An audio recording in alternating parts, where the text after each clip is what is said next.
fadlan ku xidhnow kanaalka oo taabo subscribe sidoo kale fura gambaleelka ama jilis. Assalaamu calaykum, kula wacan wanaagsan meel kasta dunida ka joogtaan. waa mar kale iyo barnaamijyadeena caafimaadka. mawduuceena caafimaadka ayaa maanta waxaan kusoo qaadan doonaa waa maxay proteinuria, ama marka ay kaadidu leedahay ama uu ku badan yahay waxa loo yaqaano borotiinku. marka laga hadlayo proteinuria, inta badan lama xidhiidho ama waxa ay dhici karta inaan wax xidhiidh la yeelanin cudur marka qofka soo asiibo ama ku dhaca. hase yeeshee waxaa suurtagal ah in uu ku yimaado ama ay ku timaado proteinuriadu xaaladaha hadda soo socda aynu sheegi doono. waxaa ka mid ah waxa loo yaqaano dehydrationka, ama in qofka markaa jirkiisa ay biyuhu ay ka baxaan. taasina waxyaabaha keeni kara maadaama fuuqbax badan qofkii ku dhacay. waxyaabaha kale keeni kara waxaa ka mid ah iyadoo qofka marka uu ku badan yahay warwarka ama cabsidu ay ku badan tahay. waxaa kaloo keeni kara in markaa kaadida qofka lagu arko borotiin. waxyaabaha inta badan keena waxaa ka mid ah iyadoo markaa qofku ku dhaco qabow fara badan ama qabowga fara badan qofku dareemayo, ayaa waxa ay dhici karta in muruqyadiisa ay si aad u shaqeeyaan, dabeetana ay markaa kaadida soo raacdo waxa loo yaqaano borotiinku. waxyaabaha kale ee keeni kara la xusay waxaa ka mid ah xumada faraha badan leh ama waxa loo yaqaano high fever luqada qalaad. taasina waxay ka mid tahay waxyaabaha keeni kara proteinuriada. dhinaca kalena waxaa kale oo keeni kara marka qofku uu qabto shaqo adag, sida tusaale ahaan kale jimicsi kaasoo markaa ka badan intii xadkii qofka loogu talagalay. waxaa loo yaqaano strenuous exercise, taasoo markaa ka shaqaysiinaysa murqihii. waxaana soo baxaya qaar ka mid ah noocyada kala duwan ee markaa borotiinka, kuwaasoo markaa suurtagal tahay in lagu arko kaadidiisa markaana sare u qaadaya.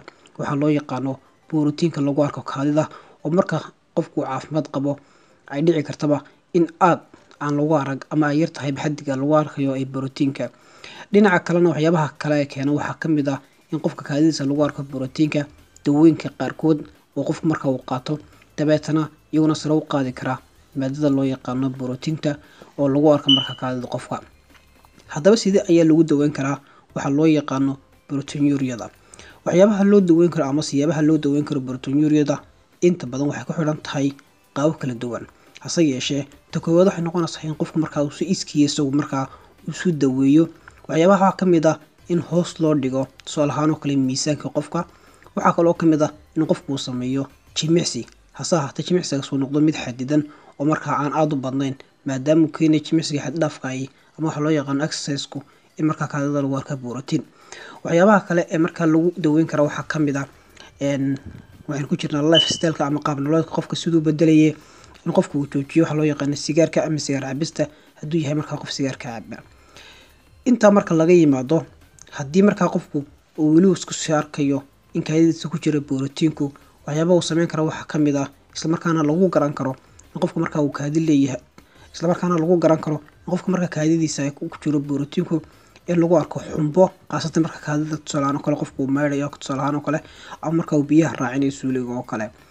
waxyaabaha kale markaa lagu gowan karo waxaa ka mid ah in dhakhtar markaa uu kasoo qaado isagoo markaa irbad gelinaya islamarkaana kaadi haysta qofka laga eegayo inuu ku jiro borotiinku. waxyaabaha kale markaa lagu ogaan karo in qofku leeyahay borotiin waxaa ka mid ah daal fara badan, ama markaa qofku dareemo daalaad fara badan. waxaa kaloo ka mid ah in hurdada khalkhal kaga yimaado.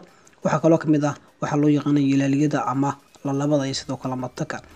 calaamadaha kale lagu garan karo in qofka markaa kaadidiisa ku jira borotiin waxaa ka mid ah maqaarka qofka qalala iyo sidoo kale maqaarka qofka oo markaa qofku uu ka dareemo cuncun. kuwaas marka waxay ka mid yihiin calaamadaha lagu garan karo. waxaana la soo jeedinayaa qofka markaa inuu la xiriiro dhakhtar isagoo dhaqsaa badan leh.